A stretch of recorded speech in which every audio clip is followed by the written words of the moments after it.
أعطى وكيل الملك بابتدائية ابن سليمان أخيرا تعليماته لعناصر الضابطة القضائية ببوزنيقة من أجل فتح تحقيق في أشرطة خليعة تظهر فيها ابن مسؤول دركي في أوضاع جنسية شاذة. وانتشرت مقتطفات من الأشرطة موضوع التحقيق بشكل كبير بكل من بوزنيقة وبن سليمان عبر تقنيتي بلوتوث وواتساب. وكشفت المصادر أن الأشرطة سربت من بطاقة الذاكرة الخاصة بهاتف الفتى وتجاهل إلى حدود الآن الطريقة التي سربت بها والجهات التي تقف وراء ذلك.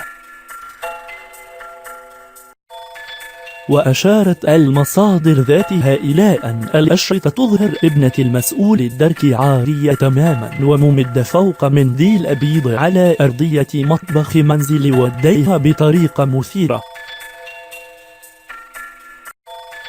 وتناقل العديد من سكان بوزنيقة وبن سليمان مجموعة من الصور المقتطفة من الأشرطة الجنسية عبر هواتفهم الذكية ما ساهم في انتشارها بشكل سريع،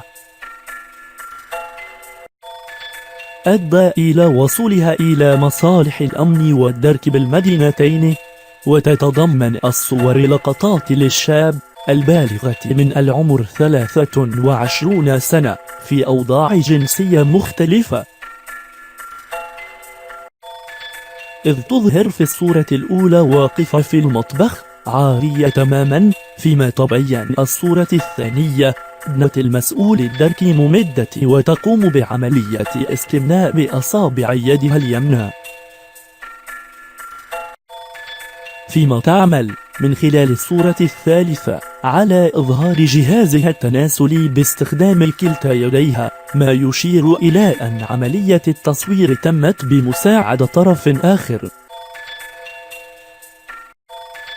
أو من خلال تثبيت آلة تصوير التي يرجح أن تكون كاميرا هاتف ذكي أو كاميرا حاسوبي.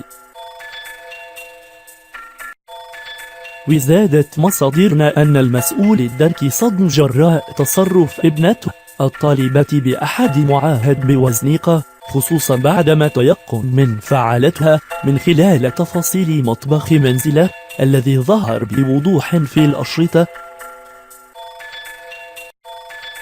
التي أظهرت إحدى لقطاتها الفتاة وهي تقوم بعملية جنسية شاذة على طريقة أفلام البورن الاحترافية. ولم تستبعد مصادرنا أن يتم التركيز في التحقيق على الظروف التي أدت إلى تسريب الأشرطة، بالإضافة إلى البحث عن هوية الجهة التي كانت تساعد ابن المسؤول في التصوير،